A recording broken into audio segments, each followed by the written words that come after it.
Germinal, deuxième partie, chapitre 3. 11 heures sonnaient à la petite église du Coron des 240, une chapelle de briques, où l'abbé Jouard venait dire la messe le dimanche. À côté, dans l'école, également en briques, on entendait les voix annonantes des enfants, malgré les fenêtres fermées au froid du dehors. Les larges voies, divisées en petits jardins adossés, restaient désertes entre les 4 grands corps de maisons uniformes. Et ces jardins, ravagés par l'hiver, étalaient la tristesse de leurs terres marneuses que bossuaient et salissaient les derniers légumes. On faisait la soupe, les cheminées fumaient, une femme apparaissait, de loin en loin le long des façades, ouvrait une porte, disparaissait. D'un bout à l'autre, sur le trottoir pavé, les tuyaux de descente s'égouttaient dans des tonneaux, bien qu'il ne plût pas, tant le ciel gris était chargé d'humidité. Et ce village, bâti d'un coup au milieu du vaste plateau, bordé de ces routes noires comme d'un liseré de deuil, n'avait d'autre gaieté que les bandes régulières de ces tuiles rouges, sans cesse lavées par les averses. Quand la Maheude rentra, elle fit un détour pour aller acheter des pommes de terre chez la femme d'un surveillant qui en avait encore de sa récolte. Derrière un rideau de peupliers malingres, les seuls arbres de ces terrains plats, se trouvait un groupe de constructions isolées, des maisons 4 par 4, entourées de leur jardin. Comme la compagnie réservait aux porions ce nouvel essai, les ouvriers avaient surnommé ce coin du hameau le coron des bas de soie, de même qu'ils appelaient leur propre coron pète et dette, par une ironie bon enfant de leur misère. « Ouf, nous y voilà !» dit la Maheude chargée de paquets, en poussant chez eux Lénore et Henri, boueux, les jambes mortes. Devant le feu, Estelle hurlait, bercée dans les bras d'Alzire. Celle-ci, n'ayant plus de sucre, ne sachant comment la faire taire, s'était décidée à feindre de lui donner le sein. Ce simulacre, souvent, réussissait.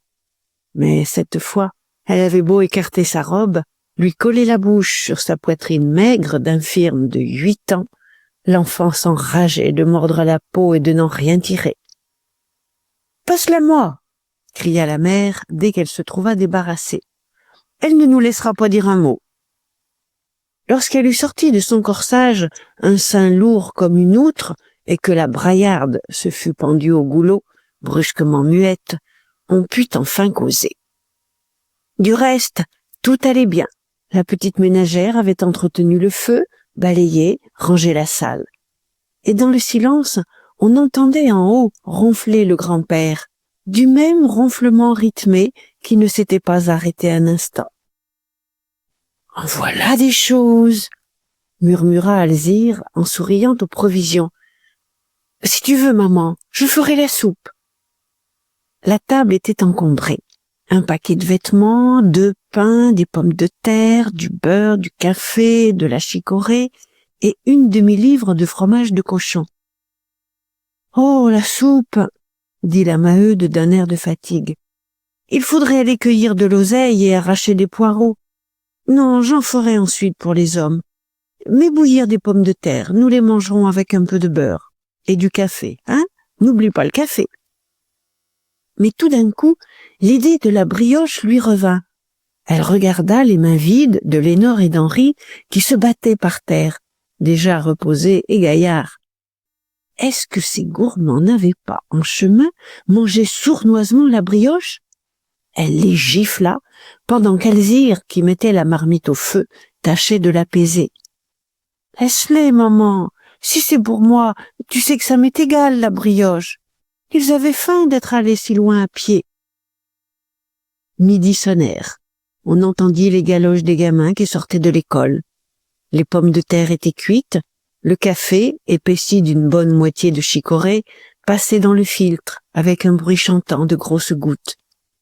Un coin de la table fut débarrassé, mais la mère seule y mangea. Les 3 enfants se contentèrent de leurs genoux. Et tout le temps, le petit garçon, qui était d'une voracité muette, se tourna sans rien dire vers le fromage de cochon, dont le papier gras le surexcitait. La Maheude buvait son café à petits coups. les deux mains autour du verre pour les réchauffer, lorsque le père Bonnemort descendit. D'habitude, il se levait plus tard, son déjeuner l'attendait sur le feu. Mais ce jour-là, il se mit à grogner parce qu'il n'y avait point de soupe. Puis, quand sa bru lui eut dit qu'on n'en faisait pas toujours comme on voulait, il mangea ses pommes de terre en silence. De temps à autre, il se levait, allait cracher dans les cendres par propreté. Et, tassé ensuite sur sa chaise, il roulait la nourriture au fond de sa bouche, la tête basse, les yeux éteints. « Ah, j'ai oublié, maman !» dit Alzire. « La voisine est venue. » Sa mère l'interrompit. « Elle m'embête. » C'était une sourde rancune contre la Levaque, qui avait pleuré misère la veille pour ne rien lui prêter. Et elle la savait justement à son aise en ce moment-là, le logeur Bouteloup ayant avancé sa quinzaine. Dans le coron, on ne se prêtait guère de ménage à ménage. « Tiens, tu me fais songer, » reprit la Maheude, « enveloppe donc un moulin de café, je le reporterai à la Pierronne à qui je le dois d'avant-hier. » Et quand sa fille eut préparé le paquet, elle ajouta qu'elle rentrerait tout de suite mettre la soupe des hommes sur le feu. Puis elle sortit avec Estelle dans les bras, laissant le vieux Bonnemort broyer lentement ses pommes de terre, tandis que Lénore et Henri se battaient pour manger les pelures tombées. La Maheude, au lieu de faire le tour, coupa tout droit à travers les jardins, de peur que la Levaque ne l'appelât. Justement, son jardin s'adossait à celui des Pierron, et il y avait, dans le treillage délabré qui les séparait, un trou par lequel on voisinait. Le puits commun était là, desservant 4 ménages.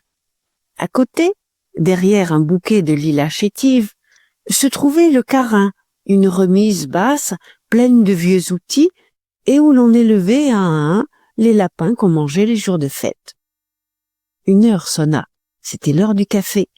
Pas une âme ne se montrait aux portes ni aux fenêtres. Seul un ouvrier de la coupe à terre, en attendant la descente, bêchait son coin de légumes sans lever la tête.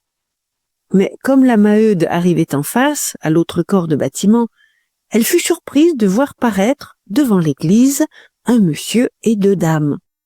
Elle s'arrêta une seconde, elle les reconnut. C'était madame Hennebeau, qui faisait visiter le coron à ses invités, le monsieur décoré et la dame en manteau de fourrure. « Oh, pourquoi as-tu pris cette peine ?» s'écria la Pierronne, lorsque la Maheude lui eut rendu son café. « Ça ne pressait pas. » Elle avait 28 ans. Elle passait pour la jolie femme du coron, brune, le front bas, les yeux grands, la bouche étroite. Et coquette avec ça, d'une propreté de chatte, la gorge restait belle, car elle n'avait pas eu d'enfant. Sa mère, la brûlée, veuve d'un haveur mort à la mine, après avoir envoyé sa fille travailler dans une fabrique, en jurant qu'elle n'épouserait jamais un charbonnier, ne décolérait plus, depuis que celle-ci s'était mariée sur le tard avec Pierron, un veuf encore, qui avait une gamine de 8 ans. Cependant, le ménage vivait très heureux, au milieu des bavardages, des histoires qui couraient sur les complaisances du mari et sur les amants de la femme.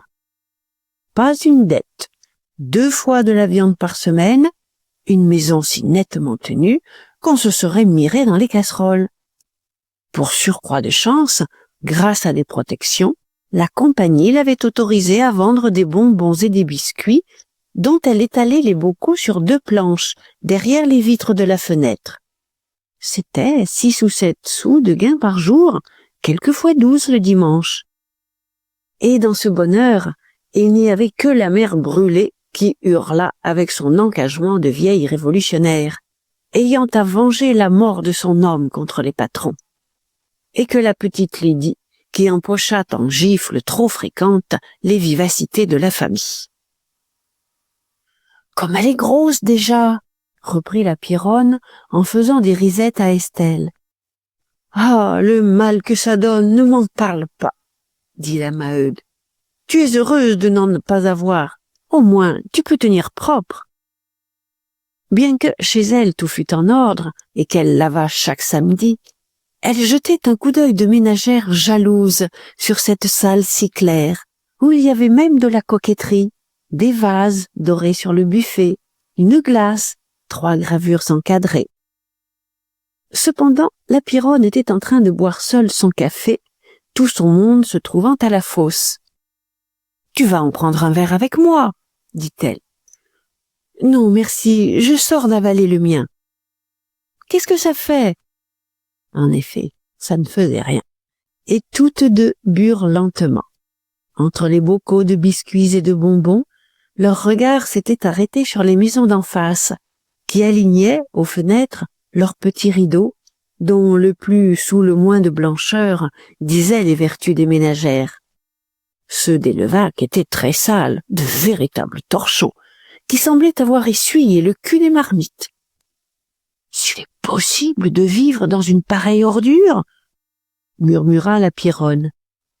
Alors, la Maheude partit et ne s'arrêta plus. Ah, si elle avait eu un logeur comme ce Bouteloup, c'était elle qui aurait voulu faire marcher son ménage.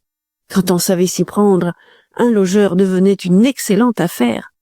Seulement, il ne fallait pas coucher avec. Et puis, le mari buvait, battait sa femme, courait les chanteuses des cafés-concerts de Montsou. La Pierronne prit un air profondément dégoûté. Ces chanteuses, ça donnait toutes les maladies.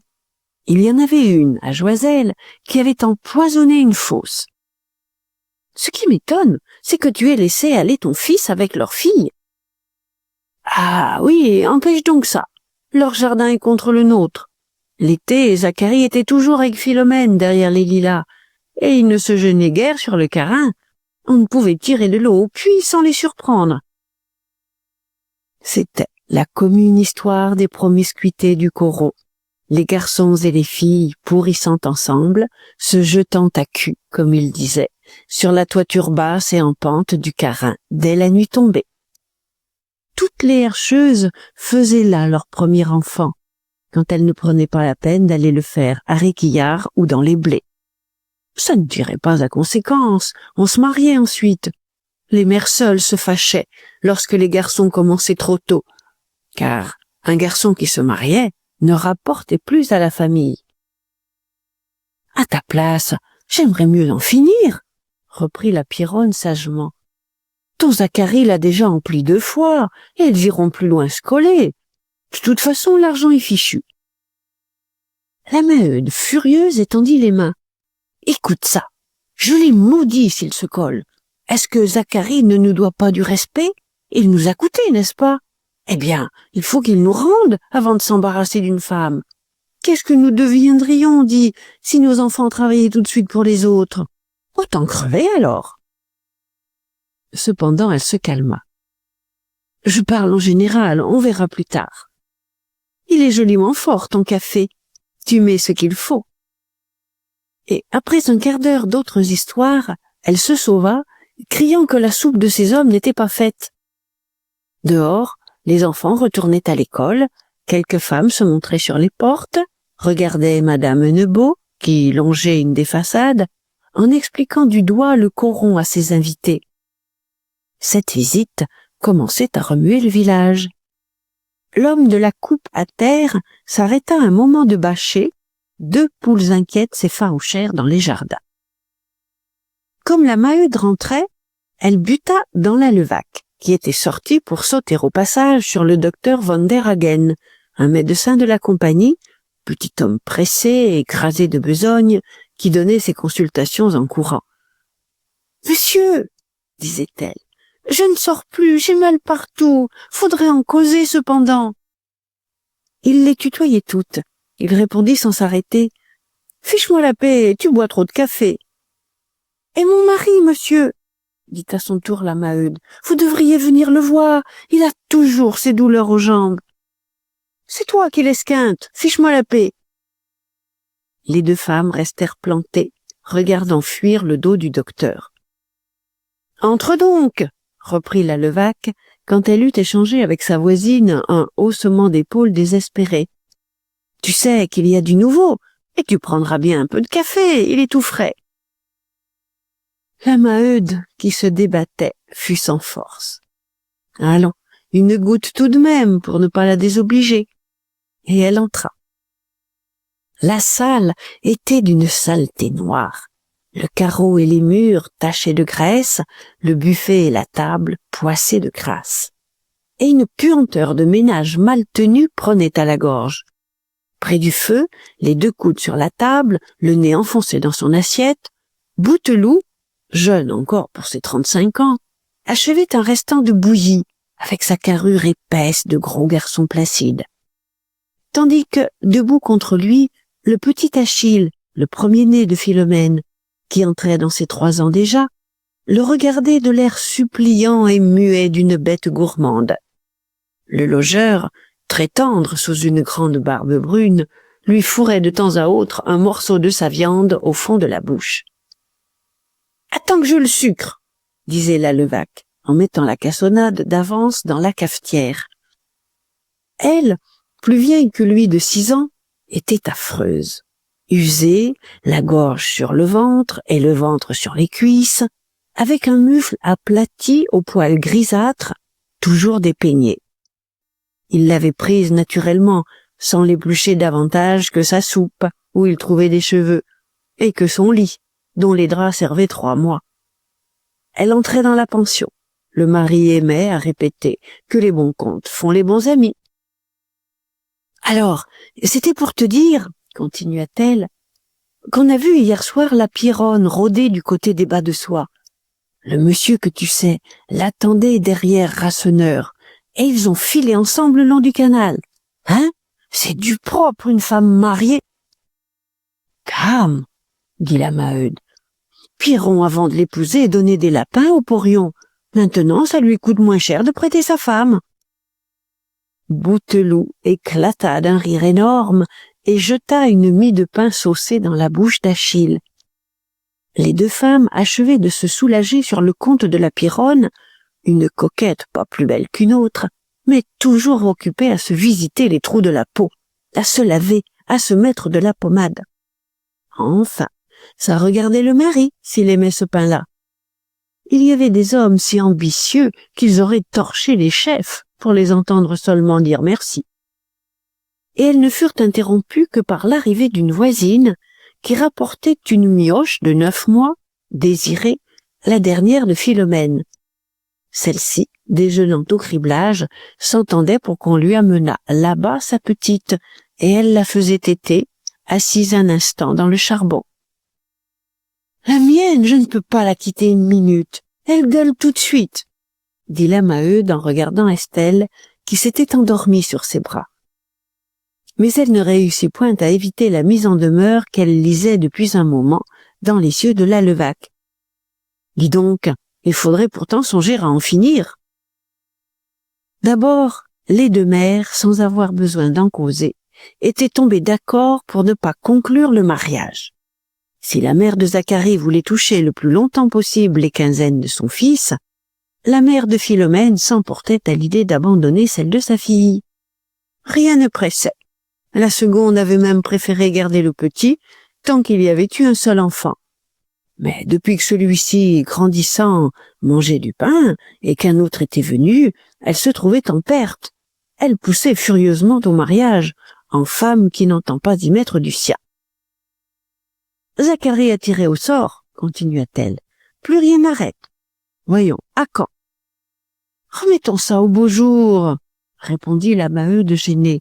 C'est ennuyeux, ces affaires. Comme s'ils n'auraient pas pu attendre d'être mariés pour aller ensemble. Parole d'honneur. Tiens, j'étranglerais Catherine si j'apprenais qu'elle ait fait la bêtise. La Levaque haussa les épaules. Laisse donc, elle y passera comme les autres. Bouteloup, avec la tranquillité d'un homme qui est chez lui, fouilla le buffet, cherchant le pain. Des légumes pour la soupe de Levaque, des pommes de terre et des poireaux traînaient sur un coin de la table, à moitié pelurées, reprises et abandonnées 10 fois au milieu des continuels commérages. La femme venait cependant de s'y remettre, lorsqu'elle les lâcha de nouveau pour se planter devant la fenêtre. « Qu'est-ce que c'est que ça? Tiens, c'est Madame Hennebeau avec des gens. Les voilà qui entrent chez la Pierronne. » Du coup, toutes deux retombèrent sur la Pierronne. Oh, ça ne manquait jamais. Dès que la compagnie faisait visiter le coron à des gens, on les conduisait droit chez celle-là, parce que c'était propre. Sans doute qu'on ne leur racontait pas les histoires avec le maître porion. On peut bien être propre quand on a des amoureux qui gagnent 3000 francs, logés, chauffés, sans compter les cadeaux. Si c'était propre dessus, ce n'était guère propre dessous. Et tout le temps que les visiteurs restèrent en face, elles en dégoisèrent. « Les voilà qui sortent !» dit enfin la Levaque. « Ils font le tour. Regarde donc, ma chère, je crois qu'ils vont chez toi. » La Maheude fut prise de peur. Qui sait si Alzire avait donné un coup d'éponge à la table? Et sa soupe à elle aussi qui n'était pas prête. Elle balbutia un « au revoir ». Elle se sauva, filant, rentrant sans un coup d'œil de côté. Mais tout reluisait. Alzire, très sérieuse, un torchon devant elle, s'était mise à faire la soupe en voyant que sa mère ne revenait pas.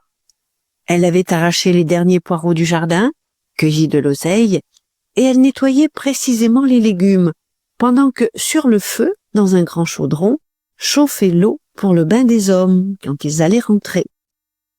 Henri et Lénore étaient sages, par hasard, très occupés à déchirer un vieil almanach. Le père Bonnemort fumait silencieusement sa pipe. Comme la Maheude soufflait, madame Hennebeau frappa. « Vous permettez, n'est-ce pas, ma brave femme ?» Grande, blonde, un peu alourdie dans la maturité superbe de la quarantaine, elle souriait avec un effort d'affabilité, sans laisser trop paraître la crainte de tacher sa toilette de soie bronze, drapée d'une mante de velours noir. « Entrez, entrez !» répétait-elle à ses invités. « Nous ne gênons personne, hein? Est-ce propre encore? Et cette brave femme a 7 enfants. Tous nos ménages sont comme ça. Je vous expliquais que la compagnie leur loue la maison 6 francs par mois. Une grande salle au rez-de-chaussée, 2 chambres en haut, une cave et un jardin. » Le monsieur décoré et la dame en manteau de fourrure, débarqués le matin du train de Paris, ouvraient des yeux vagues, avaient sur la face l'ahurissement de ces choses brusques qui les dépaysaient. « Et un jardin !» répéta la dame. « Mais on y vivrait, c'est charmant !»« Nous leur donnons du charbon plus qu'ils n'en brûlent, » continuait madame Hennebeau. « Un médecin les visite 2 fois par semaine, et quand ils sont vieux, ils reçoivent des pensions, bien qu'on ne fasse aucune retenue sur les salaires. »« Une thébaïde, un vrai mât de cocagne !» murmura le monsieur ravi. La Maheude s'était précipitée pour offrir des chaises. Ces dames refusèrent. Déjà, madame Hennebeau se lassait, heureuse un instant de se distraire à ce rôle de montreur de bêtes, dans l'ennui de son exil, mais tout de suite répugnée par l'odeur fade de misère, malgré la propreté choisie des maisons où elle se risquait. Du reste, elle ne répétait que des bouts de phrases entendus sans jamais s'inquiéter davantage de ce peuple d'ouvriers, besognant et souffrant près d'elle. « Les beaux enfants !» murmura la dame, qui les trouvait affreux avec leurs têtes trop grosses, embroussaillées de cheveux couleur de paille. Et la Maheude dut dire leur âge. On lui adressa aussi des questions sur Estelle par politesse. Respectueusement, le père Bonnemort avait retiré sa pipe de la bouche. Mais il n'en restait pas moins un sujet d'inquiétude, si ravagé par ces 40 années de fond, les jambes raides, la carcasse démolie, la face terreuse. Et, comme un violent accès de toux le prenait, il préféra sortir pour cracher dehors, dans l'idée que son crachat noir allait gêner le monde. Alzire eut tout le succès. Quelle jolie petite ménagère avec son torchon! On complimenta la mère d'avoir une petite fille déjà si entendue pour son âge. Et personne ne parlait de la bosse. Des regards d'une compassion pleine de malaise revenaient toujours vers le pauvre être infirme. « Maintenant, » conclut madame Hennebeau, « et si l'on vous interroge sur nos corons à Paris, vous pourrez répondre. Jamais plus de bruit que ça. mœurs patriarcales, tous heureux et bien portants comme vous voyez. Un endroit où vous devriez venir vous refaire un peu à cause du bon air et de la tranquillité. « C'est merveilleux, merveilleux !» cria le monsieur dans un élan final d'enthousiasme. Ils sortirent de l'air enchanté dont on sort d'une baraque de phénomènes. Et la Maheude, qui les accompagnait, demeura sur le seuil pendant qu'ils repartaient doucement en causant très haut. Les rues s'étaient peuplées, ils devaient traverser des groupes de femmes attirées par le bruit de leur visite, qu'elles colportaient de maison en maison. Justement, devant sa porte, la Levaque avait arrêté la Pierronne, accourue en curieuse. Toutes deux affectaient une surprise mauvaise. Eh bien, quoi donc? Ces gens voulaient y coucher chez les Maheu? Ce n'était pourtant pas si drôle. Toujours sans le sou avec ce qu'ils gagnent. Dame, quand on a des vices.